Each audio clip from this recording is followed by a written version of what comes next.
Alrighty, forgive the sort of thrown togetherness of this, but I now currently have my camera on a tripod aimed down at my bed, because my bed is the only kind of large enough real estate that I have to kind of do this. And by this meaning reviewing stuff and talking about products and things. And today we're going to be talking about at least several things, one of two being the DJI Mic 2 sort of full kit you can get, which I used for a while and I really loved.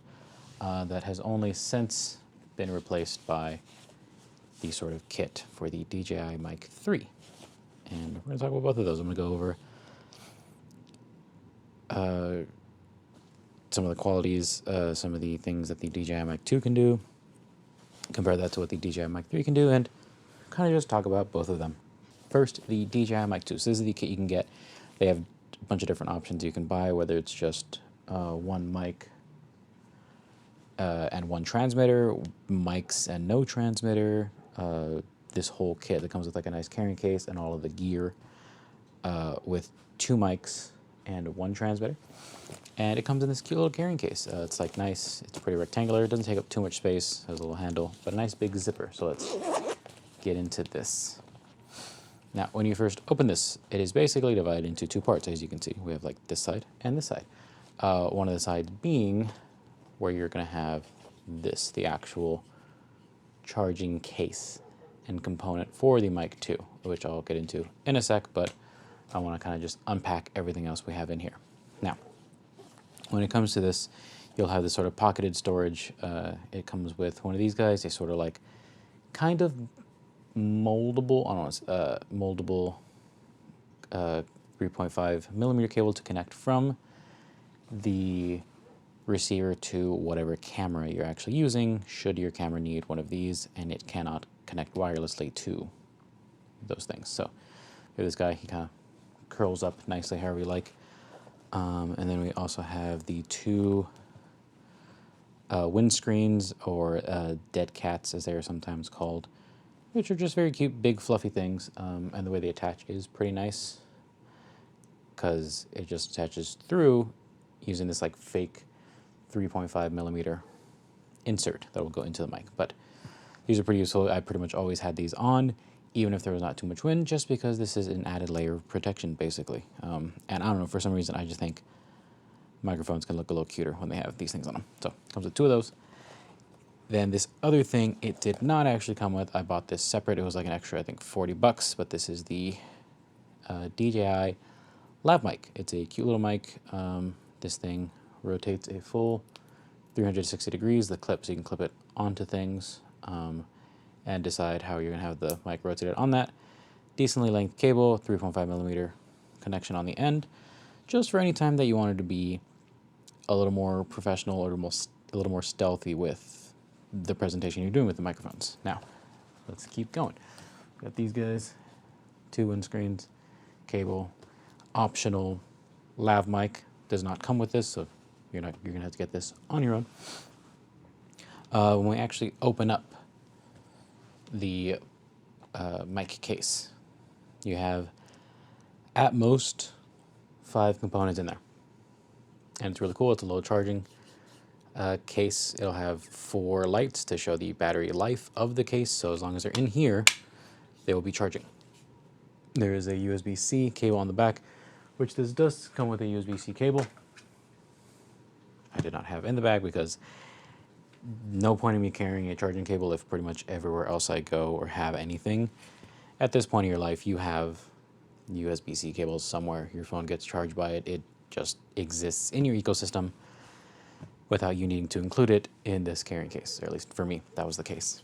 But yeah, so really cute. Form factor is very nice. What I ended up doing for my setup is just taking these 3 guys and the case, no cable, of course, because I said cable wasn't really necessary, and putting them somewhere in my bag, whether it was in my the Peak Design everyday sling. It was easier to just pack this and then put these in like a little extra pockets, other than having to pack this thing that is twice as wide right? So depending on the size of your gear, what you're carrying for your everyday stuff, all this camera equipment, really depends. I decided to go with putting this in the main pocket for my sling that I used, and then just kind of like putting these guys anywhere else they could fit, as long as they were easily accessible, right? But once we're in here, you can kind of see that the top of the lid doesn't really carry a lot of extra space. It doesn't leave a lot of space to just have extra things because the lid closes pretty snugly on it, and I'll get into that when I talk about the Mic 3. Now, you have your receiver. This is going to be one of your sources for the absolute best audio you can have. You want to connect this however you can to whatever you're recording, whether it's your phone, mirrorless camera, whatever it is. It has a little cold shoe mount, so you can just stick it to, like, top of a camera, or anything else that has any cold shoe mount, like some of the cases for like the Action 5 Pro, things like that. Because this has a multitude of settings that you can use. It has a little touchscreen, so you can like hit that. There's the receiver settings you can mess with, transmitter settings, settings, all these things. Very intuitive. Like when it comes to the receiver, you can decide, is it in mono or is it in stereo? Which of the two microphones will be the left channel or the right channel? Recommended camera settings, you can decide if this is for a Sony camera, a Canon, a Nikon, a Panasonic, Fujifilm, and presumably they'll have their own sort of settings. You can just leave it on none and just kind of go with the flow, right?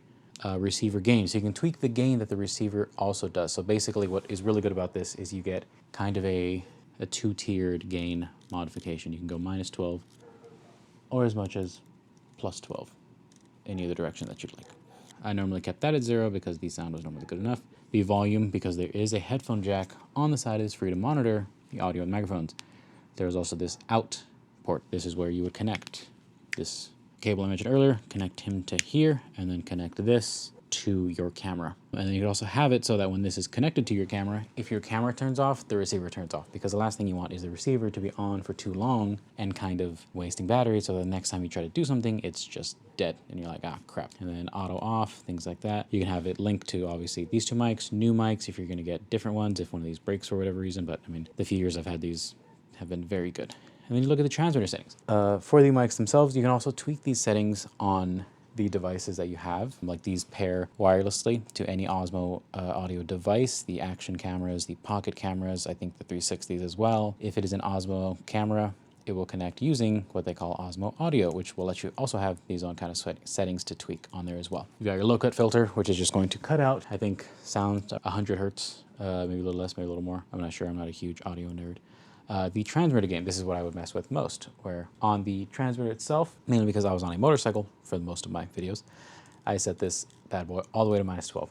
It is always better to have less gain than it is to have too much gain. Because if you have less gain, you can bump that in post. You can tweak things, you can mess with your audio, you can make this work. But if you have too much gain, if we are way too high on 12, we're going to be peaking, we're going to be clipping. And when we peak, that distorts the audio, that ruins the audio. And with ruined audio, we are not able to make things work. You know, we're losing quality, things are clipping, things are getting distorted.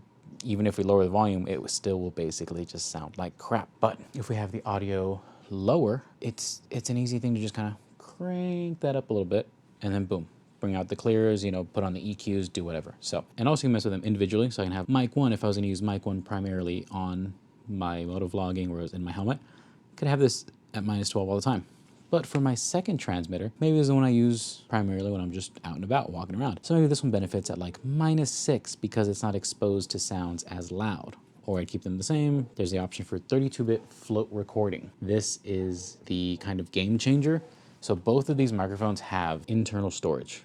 If I remember correctly, it's about like 20 gigs or so, which can give you a decent amount of time of just recording directly to this. So even when you're like connecting to a camera, using these record buttons, you can just record directly to this, and then on your video editing software, just add in the audio track, try to line it up, you know, do your little tricks of either matching the time stamps, the time codes, or, you know, doing the little trick that a lot of creators do is when you have multiple audio sources recording, when you're gonna try to sync them up in post, you know, do like some snaps, some claps. You try to do one big sound so that when you see it in the kind of like audio file, you see that peak of it, you line those up.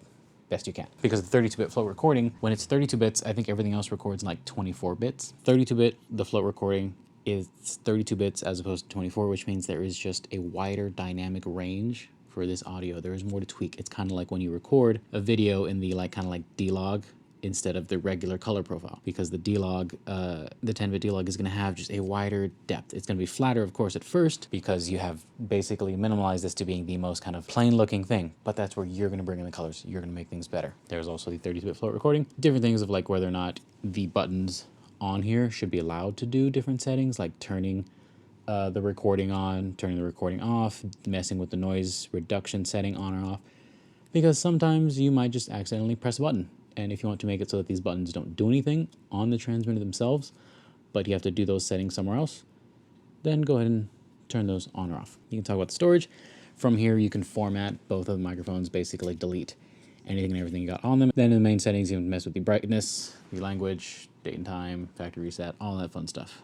But that's it for the receiver. Now, as I mentioned, the receiver is going to be your ticket to the best audio in most cases. If you can incorporate this into your setup, into your gear, do it by all means. But if it is not easy for you to attach this to the cold shoe mount, just don't do it. Honestly, the mics themselves record perfectly fine without it. Don't really need too much more. And so when we look at the mics themselves, the mics are pretty good. I think they weigh about like 50 grams. They're nice, rectangularly shaped. The top is pretty nice. They have a clip here on the back, so you can like clip it to your shirt, to your collar, things like that. And they also have magnets. Now for me, for my motovlog, this is what comes in clutch the most.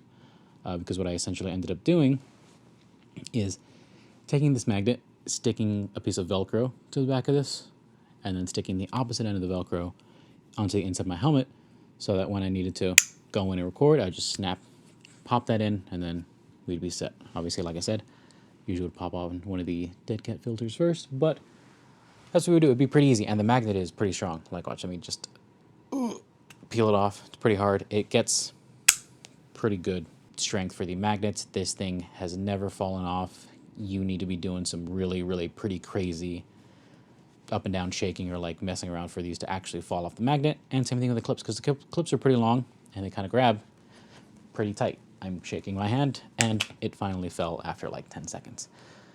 So really depending on what and where you're doing it, obviously the main concern for a lot of people is just hang on. But if that's your concern, you'll take extra steps. You'll frickin' tape this thing down with like duct tape and scotch tape and just so many different things just to make sure it's secure. But you're mostly fine with just the standard way of doing it. And the way the magnet is really cool is because instead of having to clip it to a shirt, what you could end up doing is kind of just putting the magnet under your shirt, then putting the mic on the other side. And then now this is attached. And again, depending on the thickness of what you're wearing, obviously this is a sweater, so the sleeve's kind of thick. T-shirts will be much easier, but you now have a decently secure thing. So if you're doing interviews, stuff like that, it is less invasive. Just have this, especially if you put the mic on the inside of the shirt, so that now all people will see on someone's chest is the little DJI button. Less intrusive. And then again, for wanting to have, super more professional interviews, that's where buying one of these little lav mics would come in handy, because again, you'll clip this onto the collar. It's much less invasive. And the way it works is on the top of each mic, we have the 3.5 millimeter port.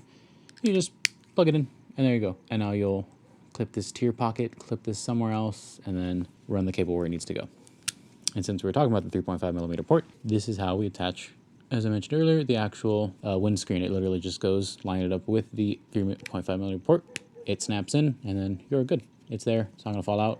You can only pull it out by basically unplugging it. So that's pretty good. You get the two mics, you get the case, like I said, charging case, and another little benefit, you get two different adapters for the receiver. So on the back part of the receiver, we can actually pop off this back piece, and there's now these little prongs. You will literally just slide one of these guys in, and now this can plug into the bottom of an iPhone that has a lightning port. But since we are now in 2026, a lot of the more recent iPhones just have USB-C. Pretty much every phone has USB-C. So instead you can use the one with the USB-C port. It'll plug into the bottom of your phone, and now you have this best way to get the audio directly to your phone instead of having to record separately and then worry about mixing audios later. One of the things that's going to be a real deal breaker for about how people approach this is how much effort do you want to put into editing, right?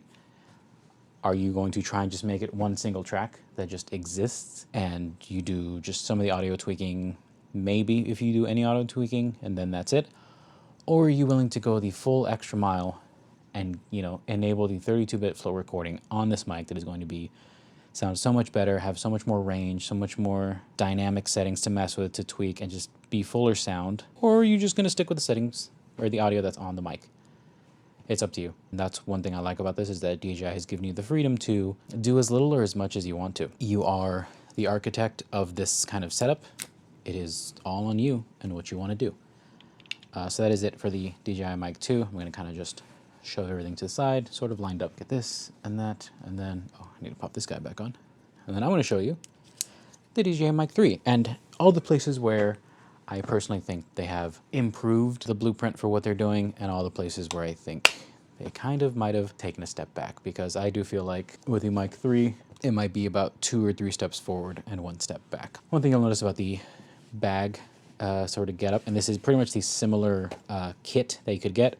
Again, DJI offers different options where you could get just 1 Mic 3, 2 Mic 3s, I believe 1 Mic 3 and 1 transmitter, 2 mics and 1 transmitter. I think there's even like a higher one with like 4 mics and 1 transmitter, because one of the things they improved with this one is the receiver itself can be linked to, I think, pretty much 4 different microphones that are just all connected. So you can now run a better sort of like interview thing, because one thing that sort of defeated me in terms of like wanting to record more videos with like my friends is usually when I hang out with a couple of my friends, there's 3 of us. I have 2 microphones. So that means either I'm the only one wearing a microphone, or I give my friends 2 microphones, and I also set it up so that the recording records to like either the action camera or the Pocket 3, but now I have basically 2 separate kinds of audio, because I'm gonna have the good audio that the DJI mics can give you, plus the like raw unfiltered audio from this microphone or the mic on the Pocket 3. And for me personally, I'm so OCD that like I would prefer to have it be better. And I mean, I guess one thing I could have done is bought a 3rd transmitter and just use that as needed, but then it like messes up the whole kit, because this kit is perfect for 2, you know, and things like that. But it's something that I just kind of never really got to dealing with, because anytime I want to use the receiver, this caps out at 2 mics only. So even if I bought the 3rd mic, I would not be able to pair it with my camera. I wouldn't be able to pair it with this and use all 3 at the same time. I would basically resort to recording internally on that mic, which means then I should then probably record internally on this mic, because if I'm recording internally on the 3rd mic, that mic has a 32-bit float recording. These are not 32-bit float recording, because they're recording directly to the camera they're attached to. So that was one issue, you know. But again, it's one of those things that if you nitpick it long enough, you're going to find something wrong. So into this, the bag. I like the bag. It lets you kind of go a little more vertically with the space. I want to say it's a tiny bit wider than the other one, maybe about like an inch, half an inch. But what I do like is they made it thinner. Like if I wanted to, this would fit a little more easily in my bag, just because most of the length is in the verticality of it. But it's cute, zips open. You have, again here, your little Mic 3 charging case. It is very similar to the Mic 2 charging case. I just want to say it's a little shorter. Tiny bit shorter. It is, again, also like a millimeter thicker, but size roughly the same. You can expect essentially the same dimension. So we'll put that back there for now. Inside this is pretty bare bones. On one side you have a pretty deep, like kind of mesh pocket on the side, which is where I just stuck the charging cable, because now I have a pretty good place to put this one. And I don't really use this bag anyways, which is why storing this in here wasn't too bad for me. And then on the other side, you have 2 very short kind of mesh pockets. They're not even that deep. And what I'd put them in is the 2 black dead cat pop filters that come with it. Now, what's really cool about the Mic 3 is it actually comes with 4 of these dead cat pop filters. 2 black ones and then 2 of the more gray style that we see from the 2. And then we'll see that once I open up the case. Now, there's not going to be two microphones in the DJI Mic 3 case because I'm using one of them right now attached to my jacket. So don't pay any mind to that. One thing that's really cool about this is it's a bit of a darker gray, seems smoother, but similar design overall. You got your sort of locking latch here, your 4 lights that will indicate the battery charge, and then again a USB-C port on the back, and pretty much the same.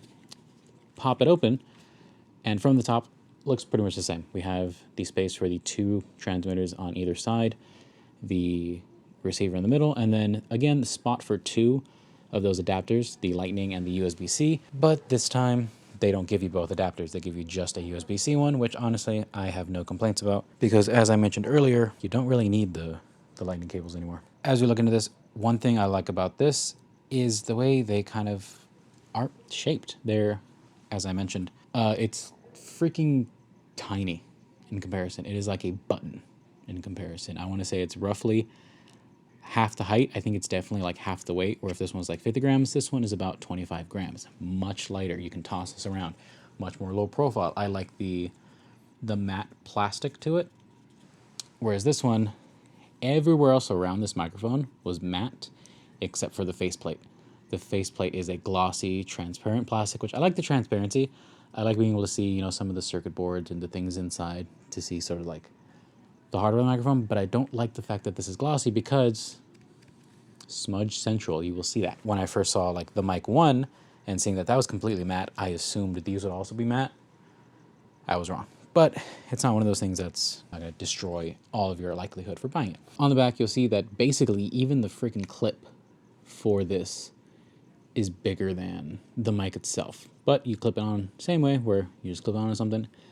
You know, your collar, your shirt, the edge of your pants, your hat, whatever, a necklace, anything you can clip this onto, go ahead and try. Now, one thing I really like is this clip itself is magnetic, so it is removable, which means that there is even a way to make this even smaller when it comes to the form factor, because now I've lost the tiny bit of weight from the clip, and there's even less. And this one also comes with 2 of those kind of like button magnets that we had previously, little DJI ones, and now the way you use these primarily is you take off the clip and then stick it on.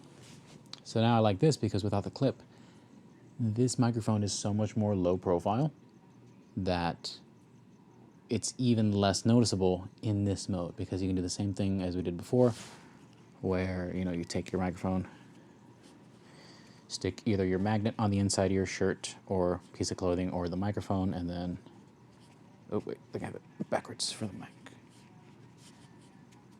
And then it attaches. And then again, you're looking at this on your shirt, on your chest somewhere, as opposed to this kind of behemoth, especially the matte, less reflective, the glossy, transparent plastic, much more reflective. So even now, even with lighting, this is more low profile.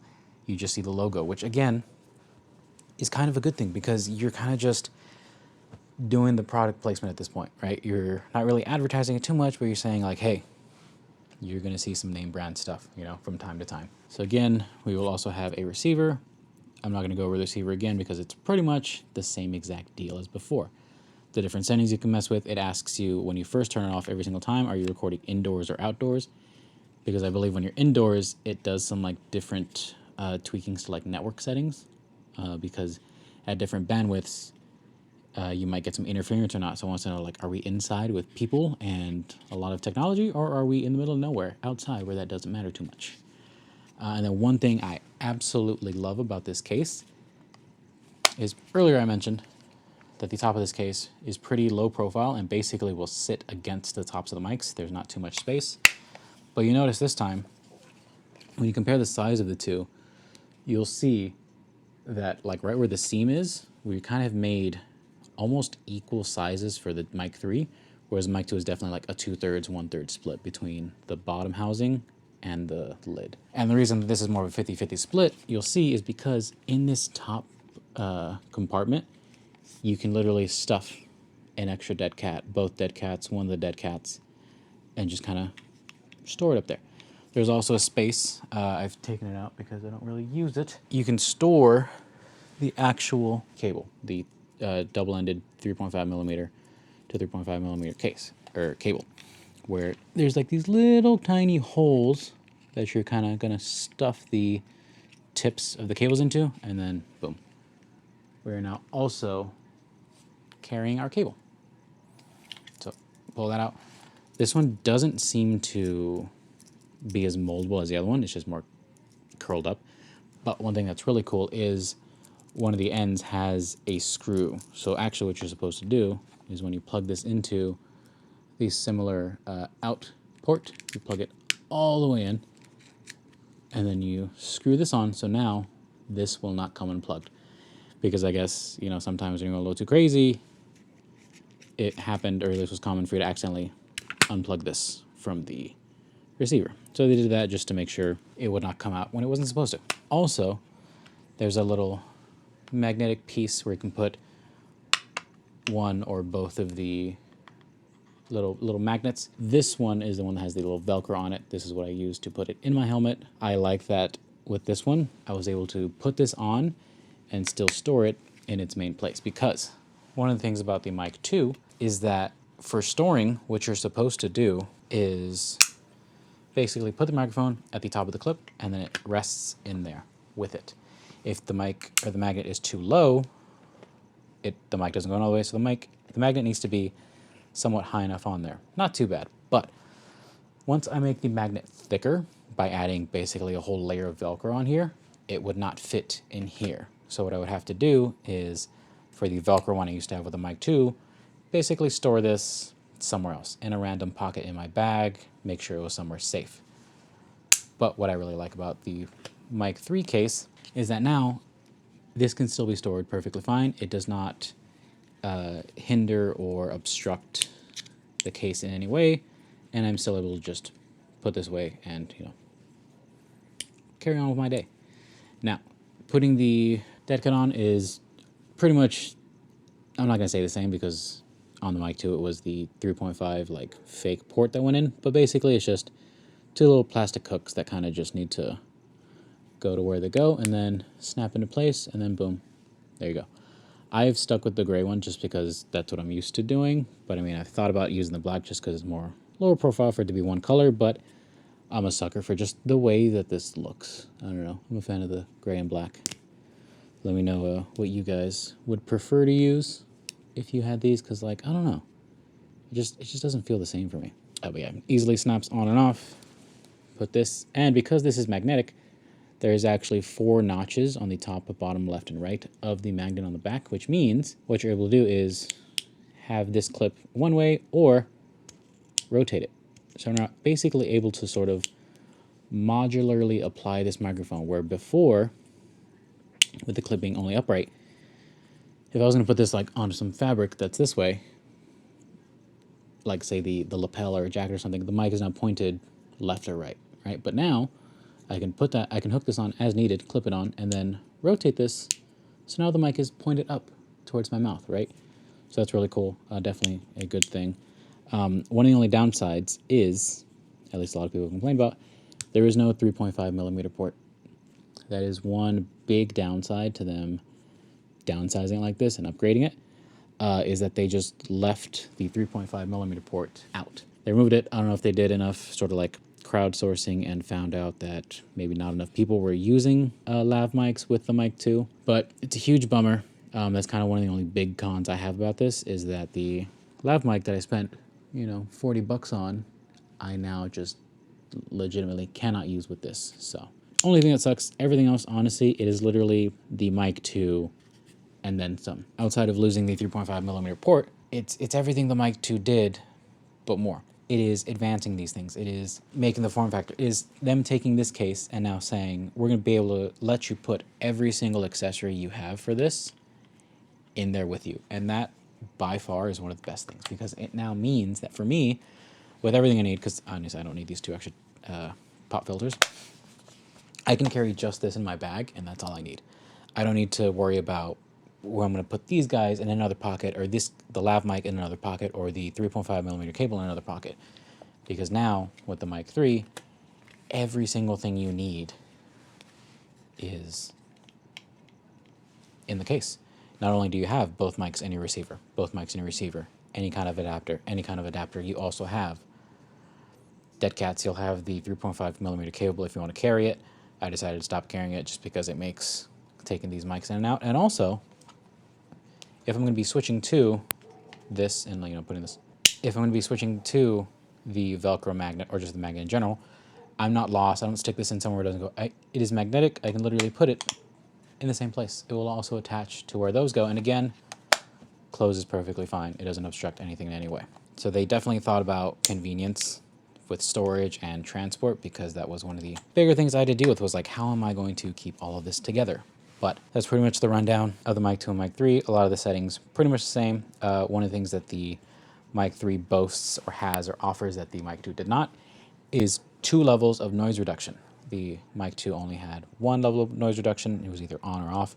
This has a low noise reduction and a high noise reduction. I kind of messed around with a little bit of both. They're pretty decent, but honestly for me, I've always just preferred raw sound, especially since I'm on my motorcycle for a lot of the videos I want to do. Noise reduction ends up making it sound too processed, too tinny, makes it sound like I am being messed with way too much, right? And that is the big problem, is that you want to have some of the raw sound, but you don't want it to be too annoying, right? So you definitely, similarly, I'm still at negative 12 decibels with the transmitter.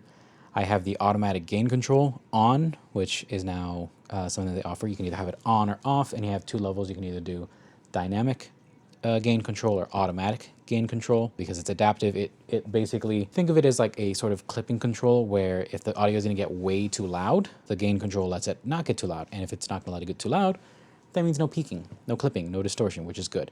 The Mic 2s basically had a setting like that. I wouldn't call it a setting. They had a feature like that where it was just pretty much on by default in terms of not letting the gain get too high, just to prevent clipping. With this, with them wanting to have more, dynamic range and just letting you deal with things, they let you decide to have the raw audio and just mess with it as you like. And it's up to you. It's all what you want to do. Do you want the automatic or the adaptive gain control on?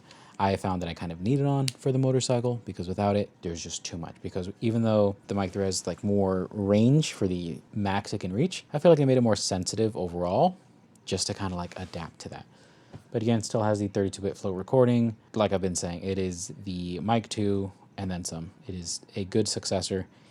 If you are really stuck with wanting a 3.5 millimeter port, go ahead, get the Mic 2. If you're thinking about whether it's worth it upgrading, I would say, honestly, for most people, probably not. You're pretty set with the Mic 2 if you're chilling, if there's nothing wrong with it. It's like I said, it's like you're getting 1.5 times the benefits, right? Like, you get the smaller form factor, you get this customizability, you have a few more settings, but at the end of the day, it's not too much different, right? You can fit everything in the case, which is really good. That was kind of a big selling point for me. Another big selling point was just the kind of modularness of it, and the size and the weight being much lighter. But if you're thinking about upgrading, if you really want to, go ahead, go from 2 to 3. If you have neither, I think right now it's maybe like a $50 difference between these two kits, 50 to $100. So it's like, do you want to spend a little more, get the newer thing, or get the tried and true Mic 2?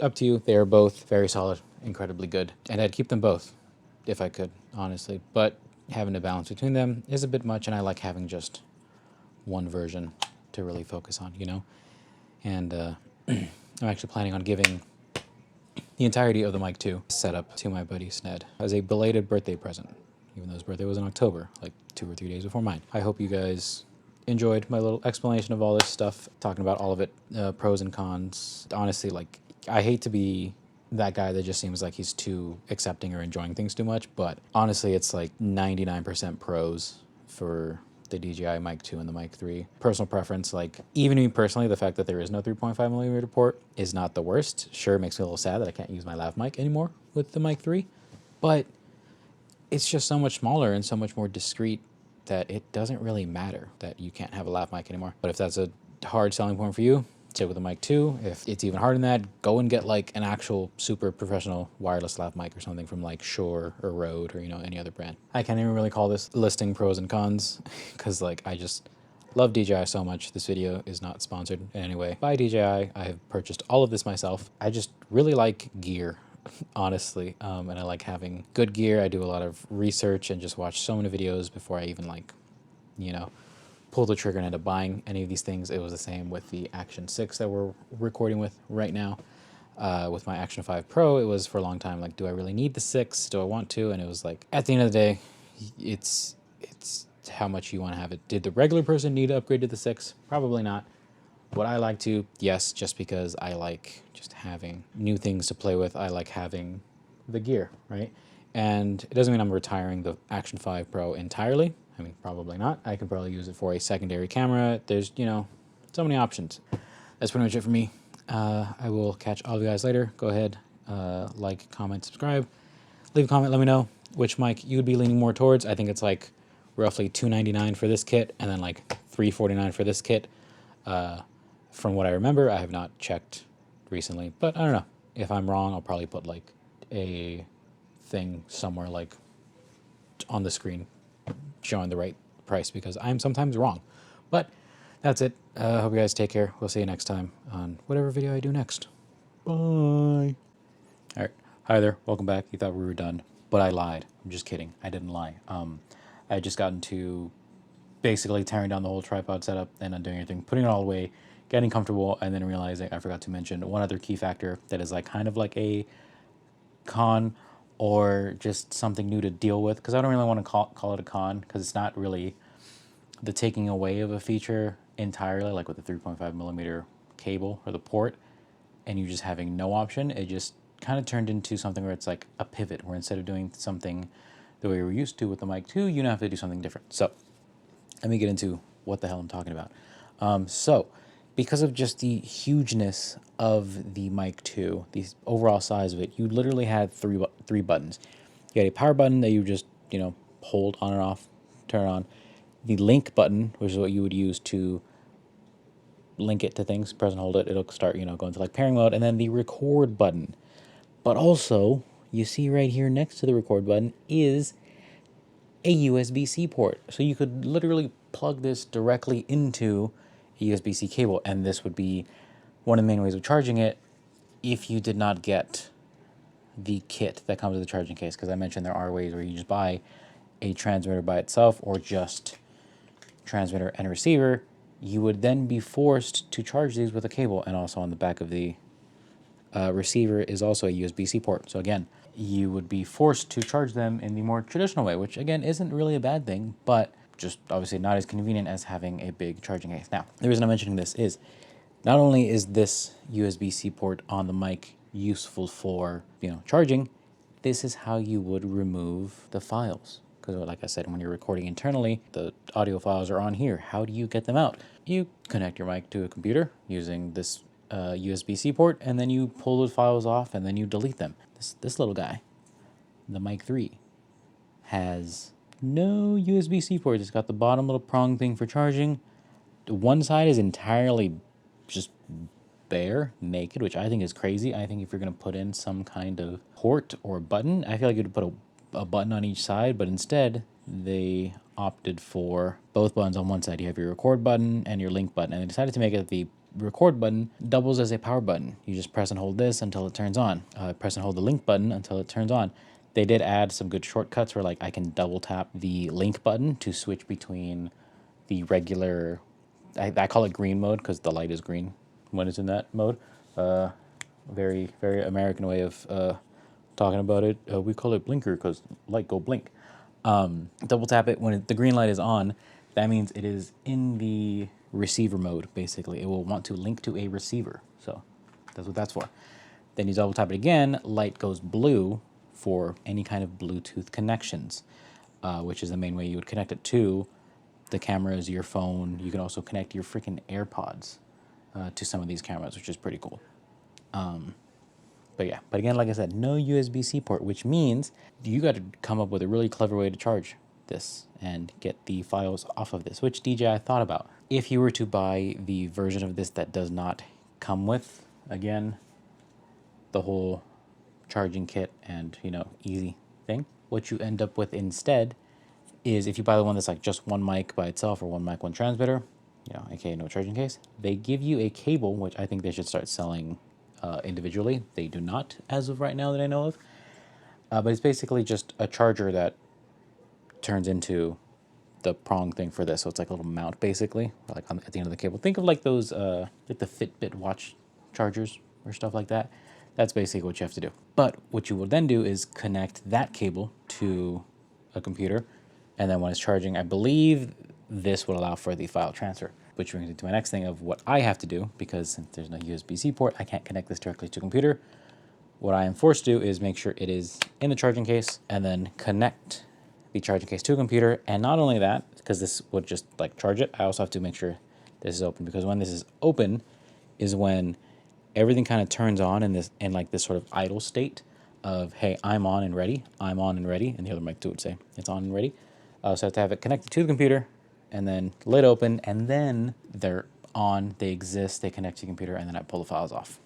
That's one more thing I wanted to mention, because it's, I don't want to say it's like a whole pain in the ass, but it's just this added layer of like, now, well, I got so used to being able to just plug my mic directly into it, I now need to do something else. So take that as you would. I would say it's not really like a con or something over them removing something entirely, because now it's just like you just go a different direction now. It's like you just take a different route to where you need to go. But it's something that obviously I thought was important enough to mention, and sort of upset that I didn't remember it, but is what it is. That's it now for sure, I think. Mic 3 is awesome. Mic 2 is awesome. If you're going to have either one, buy the cheaper one, buy the more expensive one. They're basically the same. You've got your own conditions that might make you decide to go for the 2 or the 3, but at the end of the day, it's up to you. It's from DJI. They make awesome stuff. So yeah, that's it.